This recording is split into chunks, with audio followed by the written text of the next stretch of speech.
has dicho, problemas filosóficos, y aquí es donde digo que hay una base floja. Dices, Dios, ¿por qué ha creado esto si su proyecto, sabiendo que su proyecto está destinado al fracaso? Estás tú definiendo cuál es el proyecto. Si el proyecto de Dios es crear a criaturas que tienen libre albedrío y van a tomar decisiones correctas, su proyecto ha triunfado, porque ese es exactamente el universo que ha creado. ¿En qué te basas para decir que su proyecto está destinado al fracaso? ¿Cuál es tu definición del proyecto de Dios que tú has superimpuesto? Has dicho, millones de personas irán al infierno. Aquí es donde veo que estás empezando a utilizar argumentos que son emocionales, ¿vale? Si Dios ha dado al ser humano libertad de elección y luego le va a juzgar en función de cómo haga uso de esas facultades y de la cantidad de capacidades que tenía y el acceso que haya tenido a la verdad, entonces su juicio es perfectamente justo. Has dicho, lo que hay en el mundo es dolor, agonía, tortura. Vale, esto es un argumento emocional, ¿vale? Por dos razones. La primera de ellas es que es una representación caricaturizada de la realidad. Generalmente en el mundo hay dolor y también hay disfrute. Hay agonía y también hay felicidad. Hay tortura y también hay bienestar. O sea, no me puedes presentar solo un lado de la moneda para crear en mí este impacto emocional. Este argumento tiene un elemento emocional. Luego dices que Dios sepa el resultado. Perdón, me he apuntado algo aquí que no he podido entender. Que Dios sepa... sí, me has dicho que Dios es inmoral porque Él ya sabe el resultado de lo que va a pasar. Mi pregunta es, ¿esto es un non sequitur? O sea, esta falacia es un non sequitur. Estás diciendo algo que no sigue de lo anterior. Vale, Dios sabe perfectamente lo que va a pasar y nos da libertad de elección. Y luego muchos de nosotros hacen las cosas mal. ¿Eso de qué manera hace inmoral a Dios? Quiero decir, estás diciendo, Dios es inmoral por esto, pero no lo estás justificando.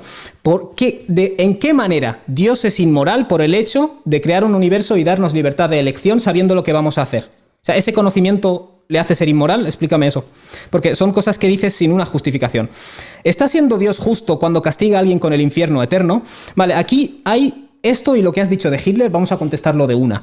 Obviamente hay terrenos grises de la teología islámica que se te han escapado, ¿vale? En el Islam no creemos que nadie tendrá un castigo en el infierno de una duración que no sea justo, ¿vale? Tú dices, pero es un castigo, la persona ha cometido unos crímenes finitos y se le va a dar un castigo eterno. Vale, eso es una cuestión filosófica interesante, pero el Corán nos explica que la gente que estará siempre en el infierno es gente que cuando ellos piden volver a la tierra, Dios les dice, si volvieras a la tierra volverías a reincidir, ¿vale? Es decir, es personas que únicamente fue la muerte la que les paró a la hora de hacer el mal.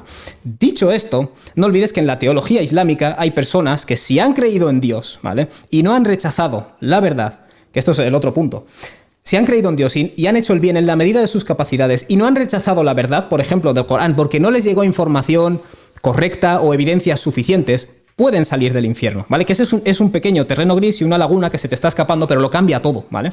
Que de hecho es el estudio detallado de esta teología es una de las cosas que me hizo volver al Islam. Más allá de la imagen caricaturizada, que es la que tú estás representando. Si Hitler se convierte al Islam, dices, al final irá al paraíso. Vale, aquí hay varias cosas a tratar, ¿vale? Que se te han escapado. En el concepto islámico del arrepentimiento tienes que restablecer los derechos a las personas a las que has dañado, ¿vale? Por tanto, Hitler se llevará el peso de las malas acciones de esas 6 o 12 millones de personas a las que haya matado, por ponerte un ejemplo, a menos que les haya pedido el perdón o restablecido sus derechos aquí en la tierra. Así que se restablecerán las balanzas. Y si tu argumento es el siguiente, pero como Hitler ha creído en Dios, aunque esté 1 millón de años en el infierno, al final irá al paraíso. Pero sin embargo, si hay otra persona que decide no seguir el Islam, ese irá al infierno. Pese a que la persona ha hecho el bien, ¿vale? Aquí hay bastantes ideas preasumidas. La primera de ellas es, a la persona le ha llegado, el Corán solo dice que está condenada a la persona que le ha llegado la verdad del Islam y sabe que es verdad y la rechaza. Lo cual me lleva al siguiente punto. Dices que esa persona ha hecho el bien. Y mi pregunta es, ¿cómo defines tú lo que es hacer el bien? O mejor dicho, ¿cómo excluyes su deber moral de aceptar la verdad cuando le llega de la frase ha hecho el bien? O sea, esta persona ha hecho el bien, ¿qué quiere decir? Que ha dado de comer al pobre, ha alimentado al perro que pasaba, vale, pero le ha llegado la verdad, sabía que era la verdad y la ha rechazado y sigues llamándole una persona que ha hecho el bien. O sea, ¿cómo defines tú qué es lo que hace el bien? Porque el Corán condena el rechazo de la verdad, no la pertenencia a un grupo religioso u otro, sino el rechazo consciente de la verdad. Y eso es una cuestión moral.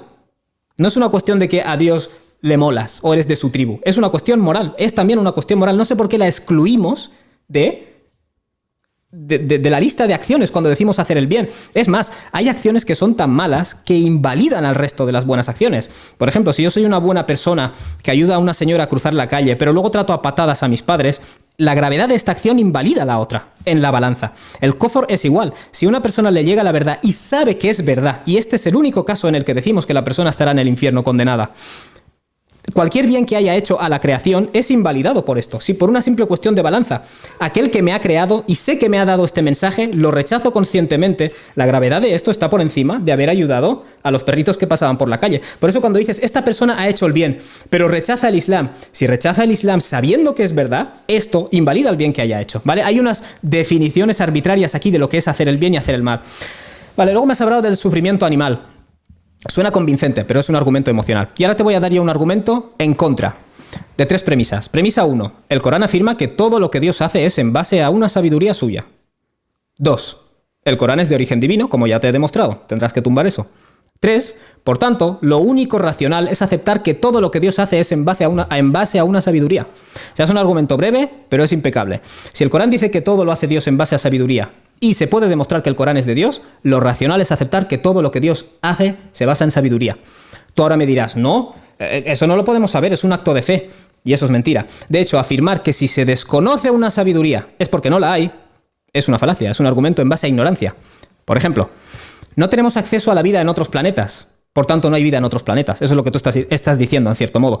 No podemos saber qué sabiduría hay en el sufrimiento del delfín, bla, bla, bla. Por tanto, no hay sabiduría del delfín. Eso es un argumento en base a ignorancia, ¿vale? Por tanto, no es una cuestión de fe ni de misterio. Con el argumento que te acabo de dar, no tenemos certeza de cuál es la sabiduría de los particulares, pero tenemos certeza de que existe la sabiduría, porque el Corán lo dice y está demostrado que el Corán es de Dios, ¿vale? Es un argumento lógico.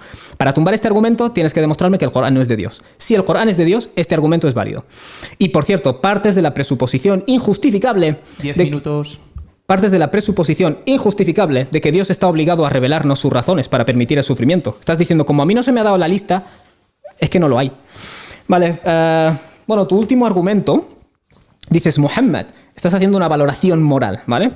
Pero esto presupone que existe moralidad objetiva y puedes definir lo que está bien y lo que está mal. Por tanto, no me voy a poner a responder a estas cosas morales hasta que tú primero no me demuestres por qué existen cosas objetivamente morales e inmorales, ¿vale? Ahí creo que en el diálogo cruzado entraremos en un terreno muy interesante. Dices que Muhammad fornicó con una niña, lo cual es pedofilia. Vale, te voy a decir 2 cosas a este respecto. La primera de ellas es que con esto me muestras que no tienes una base epistemológica moral sólida, ¿vale? Pero ahora tendrás tú la oportunidad de refutar lo que estoy diciendo.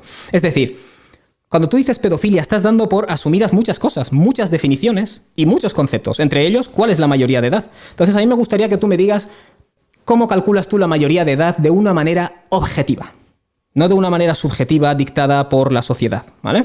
Eso en primer lugar. Y en segundo lugar, no sé, digo yo, no me parece que tengas mucho conocimiento de las fuentes históricas del Islam, pero eso ya lo hablaremos más adelante, ¿vale? Y con esto voy a terminar, pero en resumen, tus argumentos no han sido muy fuertes y de hecho son más emocionales que filosóficos.